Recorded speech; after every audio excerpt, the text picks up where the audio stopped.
عزیزان گرامی، السلام علیکم۔ حضور اکرم صلی اللہ علیہ وسلم بحیثیت نبی و رسول ہمارا آج کا موضوع ہے۔ عزیزان گرامی، حضور اکرم صلی اللہ علیہ وسلم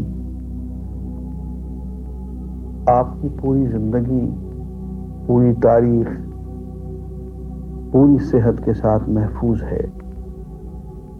آپ کا بچپن، آپ کی جوانی اور تجارت، اور پھر وہ دور جس میں کہ آپ نے غار حرا میں جا کے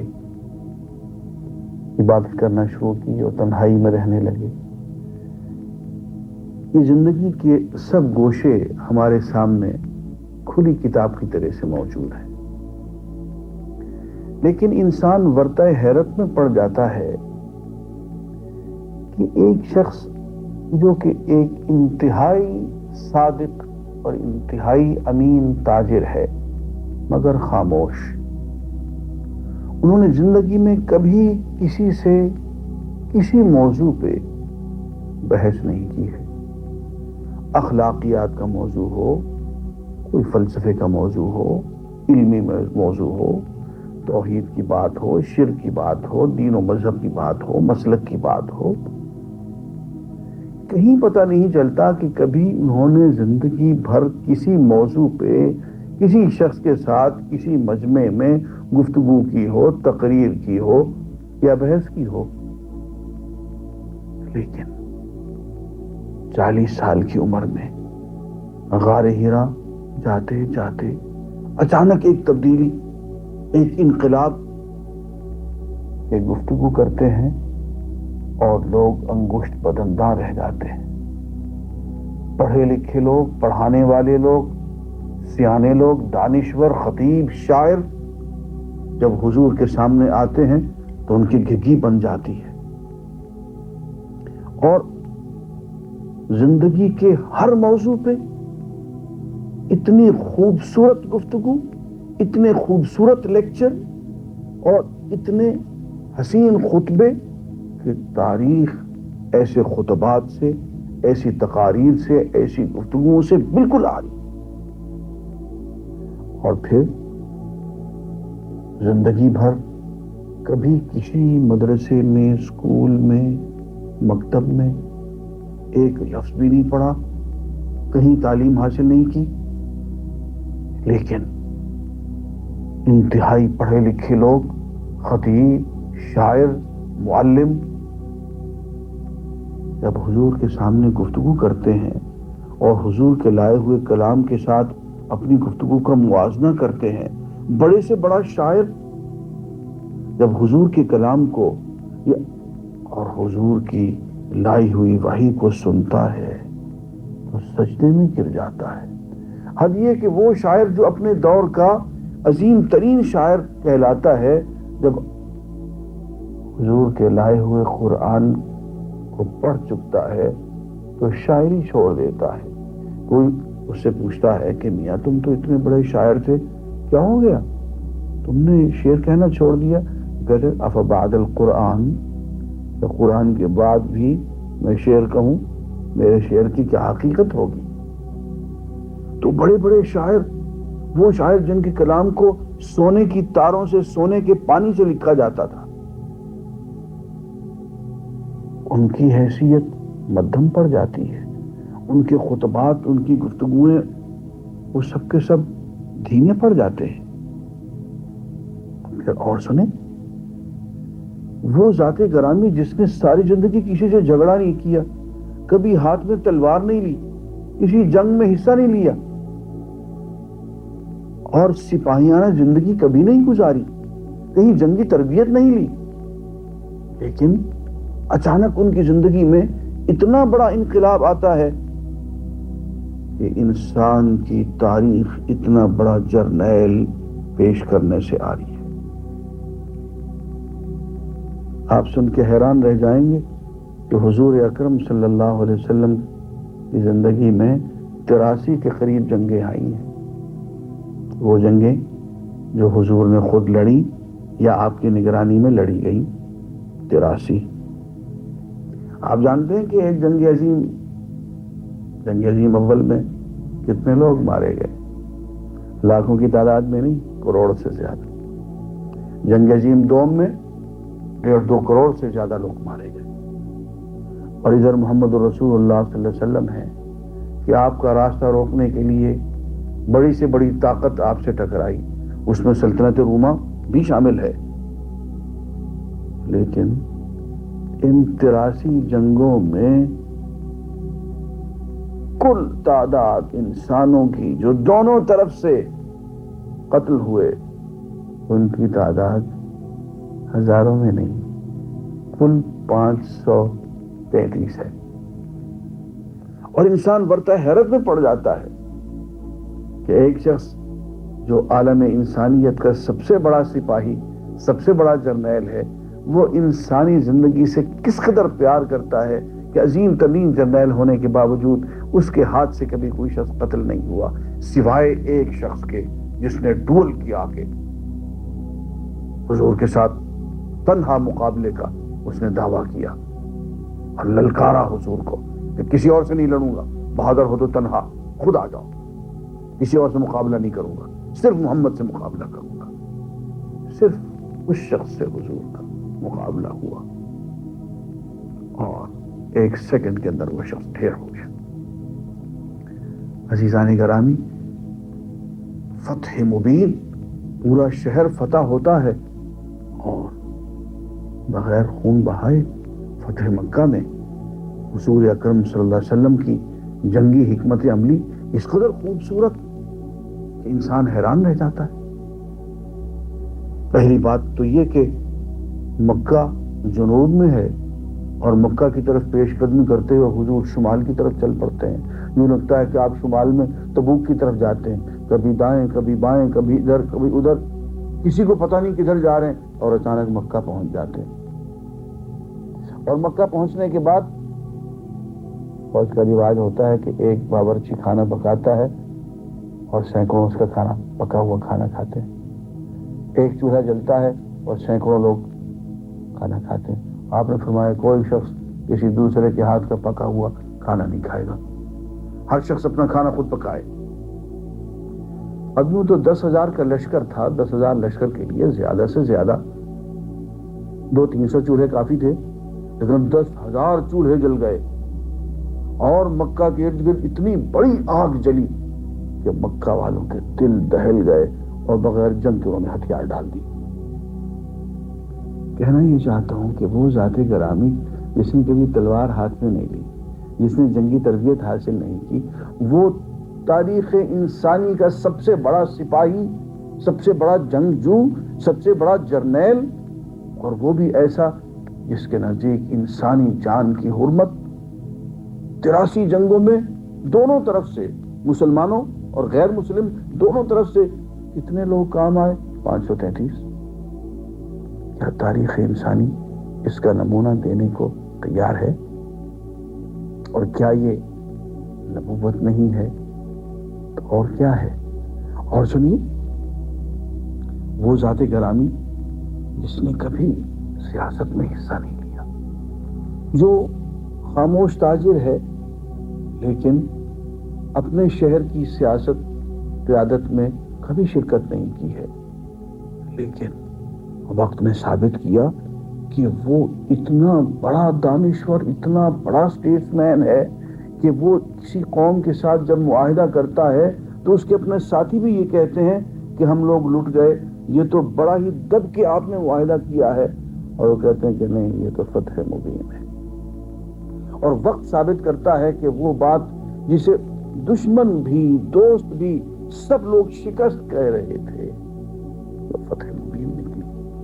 صلح حدیبیہ. حضرت عمر جیسا انسان بلبلا اٹھا کہ یہ کیا ہو گیا ہمارے ساتھ. عمر جیسے حکیم کی سمجھ میں بات نہیں آئی کہ جسے ہم شکست سمجھ رہے ہیں وہ شکست نہیں ہے، وہ فتح مبین ہے، وہ اسٹیٹس مین شپ کی معراج ہے. عزیزان گرامی، حضور اکرم صلی اللہ علیہ وسلم نے کہیں تعلیم نہیں پائی، کہیں قانون نہیں سیکھا، کہیں قانون کی ڈگری حاصل نہیں کی، لیکن اچانک ایک انقلاب آ گیا کہ پوری دنیا کو عدل و انصاف مہیا کیا، قانون عطا کیا، تاریخ انسانی کے سب سے بڑے قانون دان، قانون ساز، مقنن اور شارع بنے، اور بین الاقوامی قانون کے موجد بنے۔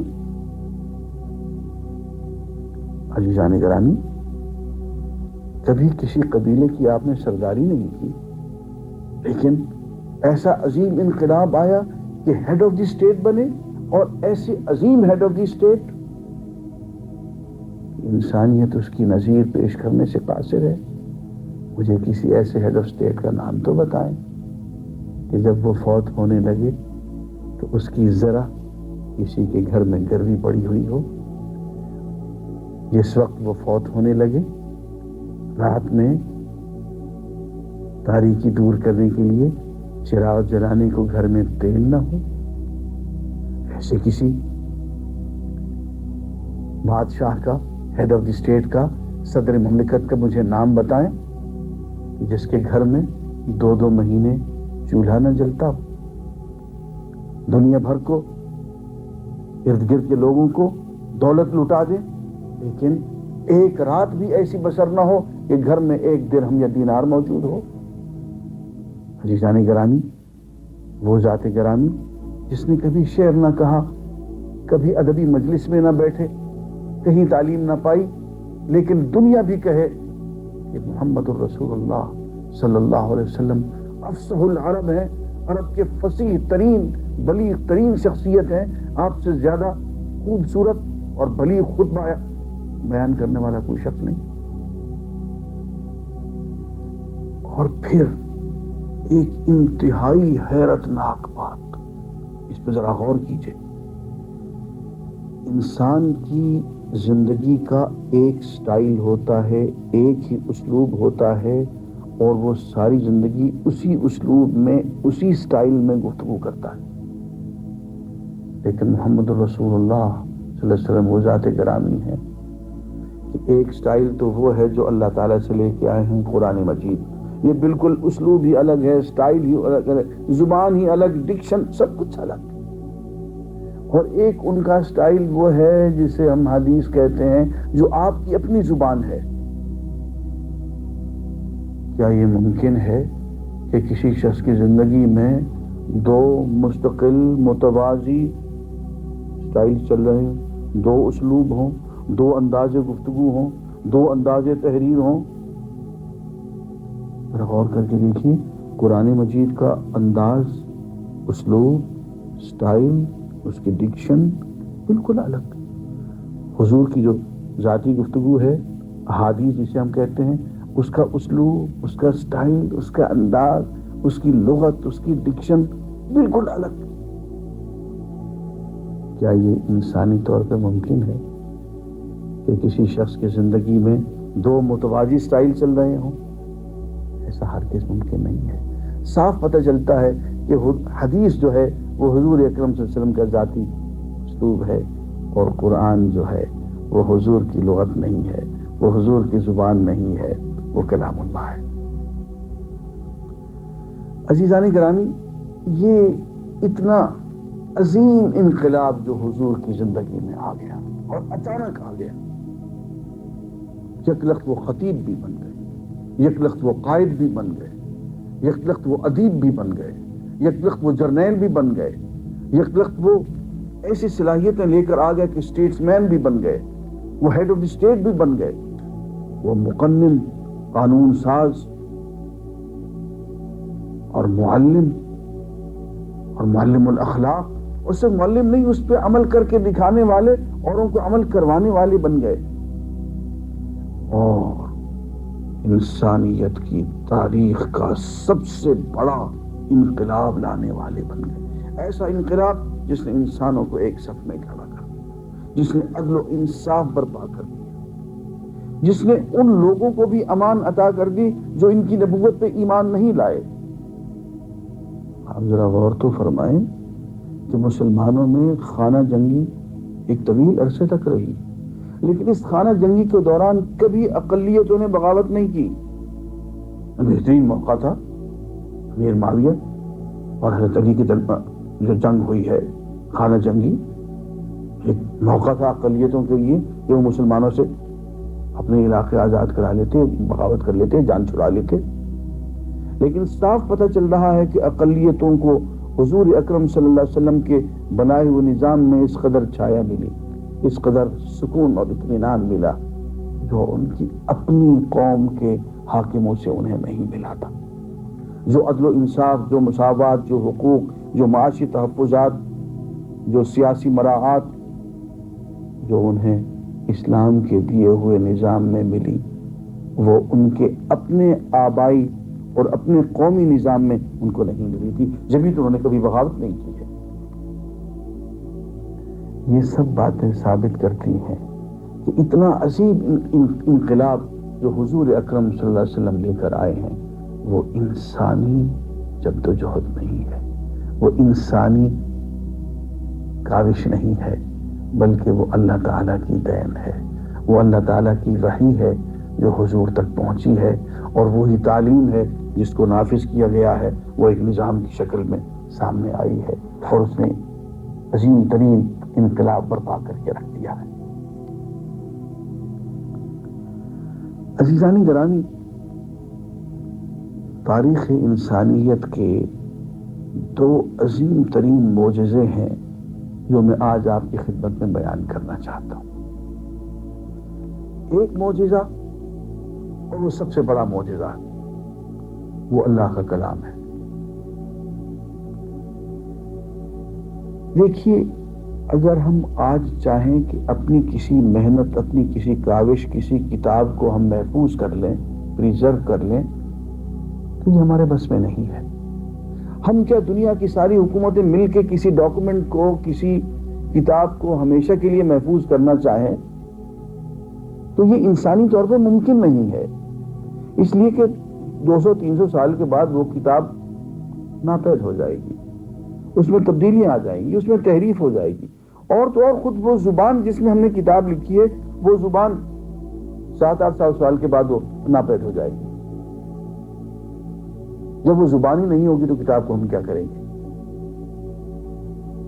لیکن آج سے 1500 سال پہلے، جبکہ اس دور کی کوئی سہولت موجود نہیں تھی، یہ مائکرو فلمز نہیں تھی جن میں ہم کتابوں کو پرزرو کرتے ہیں، یہ لائبریریاں نہیں تھی، یہ لاکرز نہیں تھے بینکوں کے، یہ لائبریریاں، یہ میوزیم، اتنے تعلیمی ادارے، کالج، یونیورسٹیاں، کچھ بھی نہیں تھا. فوٹو کاپنگ کا کوئی بندوبست نہیں تھا. لیکن ایک کتاب کے بارے میں دعویٰ کر دیا گیا کہ یہ محفوظ رہے گی، ہمیشہ ہمیشہ محفوظ رہے گی، 1000 سال تک محفوظ رہے گی.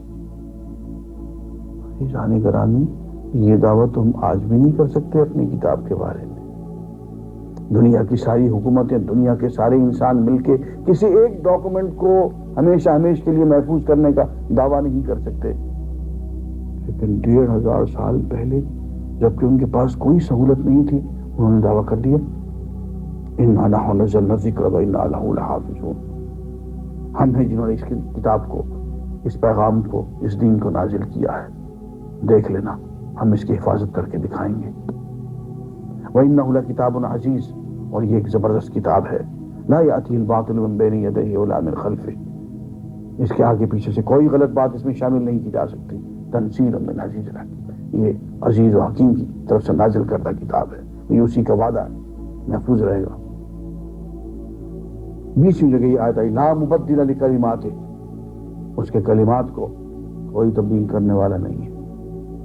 پہلی آیت، ذالک الکتاب لا ریب فیہ، یہ آسمانی کتاب ہے، لا ریب فیہ، اس میں کوئی شک نہیں، شک والی کوئی بات اس میں شامل نہیں ہو سکی، اس میں کوئی ملاوٹ نہیں ہو سکی، کوئی ایڈیشن، آلٹریشن، کوئی تحریف اس میں نہیں ہو سکے گی. انتہائی خالص، یہ جینوئن وہی ٹیکسٹ ہے جو محمد رسول اللہ صلی اللہ علیہ وسلم کے ہاتھوں میں تھا. یہ دعویٰ انسانی دعویٰ نہیں ہو سکتا. اگر انسانی دعویٰ ہوتا تو آج ہم کیوں نہ کر لیتے. یہ دعویٰ رحمانی دعویٰ ہے جو قرآن کی شکل میں ہمارے سامنے آیا ہے، اور صرف دعویٰ ہی نہیں بلکہ 1500 سال کی تاریخ نے بتا دیا کہ وہ دعویٰ سچ ثابت ہو گیا۔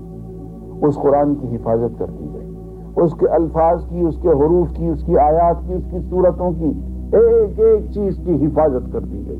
صرف الفاظ کی نہیں، اس کے معنی کی بھی حفاظت کر دی گئی، اس کی پریکٹیکل ڈیمونسٹریشن کی بھی حفاظت کر دی گئی۔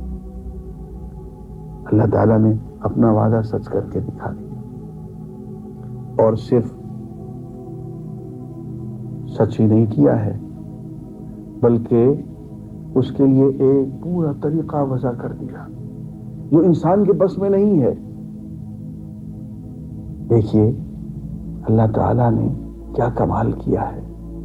قرآن مجید کو محفوظ کرنے کے لیے اللہ تعالیٰ نے 3 کام کیے، اور یہ تینوں کام انسان کے بس کے نہیں ہیں۔ پہلا کام یہ کہ ادھر قرآن مجید کی آیات نازل ہوتی، ادھر حضور کو خود بخود حفظ ہو جاتی، اور حضور وہ آیات لوگوں کو بیان فرماتے، اور لوگ انہیں، ایک جماعت تھی، فوراً زبانی یاد کر لیتی۔ یوں حفاظ کا ایک بہت بڑا طبقہ حضور کی زندگی میں ہی پیدا ہو گیا، اور حضور کی زندگی ان ایام سے لے کے آج تک یہ حفاظ ہمیشہ موجود رہے ہیں۔ 1400 سال کی تاریخ میں ایک دن کیا، ایک لمحہ بھی ایسا نہیں گزرا کہ امت مسلمہ حفاظ قرآن سے محروم ہوئی ہو۔ یعنی ہم کہہ سکیں کہ آج حافظ قرآن نہیں ہے، پتہ نہیں کہاں چلے گا، ایسا کبھی نہیں ہوا۔ حافظ قرآن ہمیشہ موجود رہے ہیں پوری 1400 سالہ تاریخ کے اندر، تواتر اور تسلسل کے ساتھ، بغیر گیپ کے، بغیر وقفے کے، فل کنٹینیوٹی۔ دوسری بات،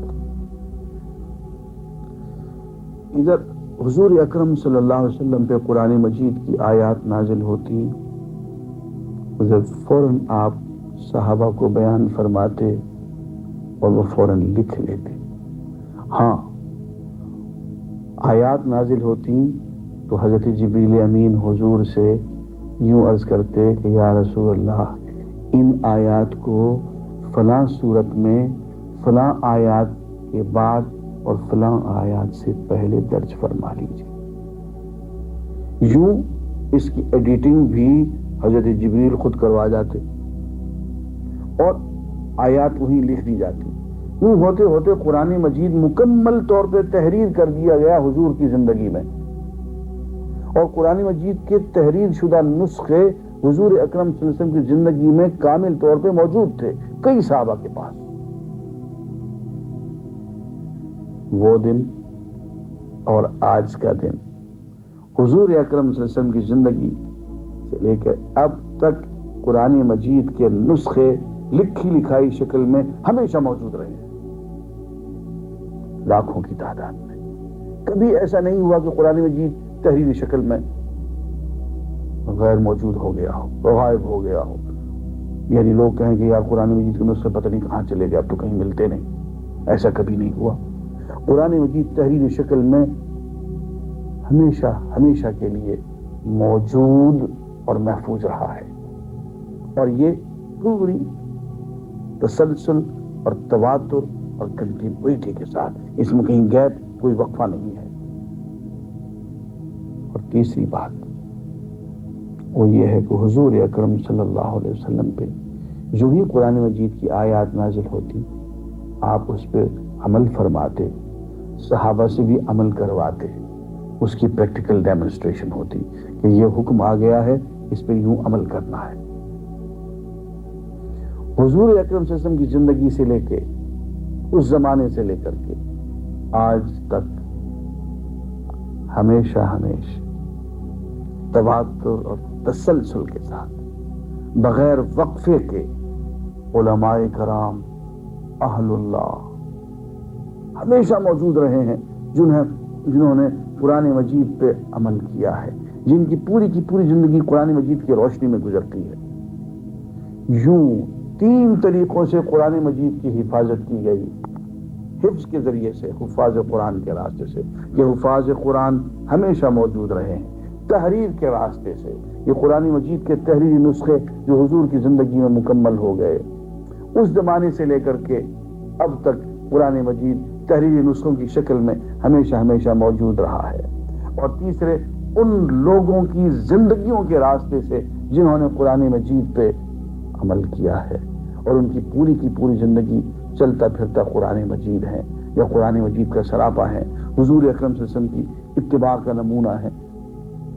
تو قرآن سینوں میں، تحریری شکل میں اور انسانوں کی زندگی میں گزشتہ 1400 سال سے محفوظ، مأمون اور موجود چلا آ رہا ہے۔ یہ انسان کے بس کی چیز تو نہیں تھی، یہ تو رحمانی عمل ہے اور انسانی تاریخ کا سب سے بڑا معجزہ ہے جو ہر مسلمان کے گھر میں رکھا ہوا ہے۔ وہ اس معجزے کو دیکھ کے اگر اللہ کا شکر گزار نہیں ہوتا اور اس معجزے کی قدر نہیں کرتا ہے تو کم نصیبی کی بات ہے۔ وآخر دعوانا الحمدللہ رب العالمین۔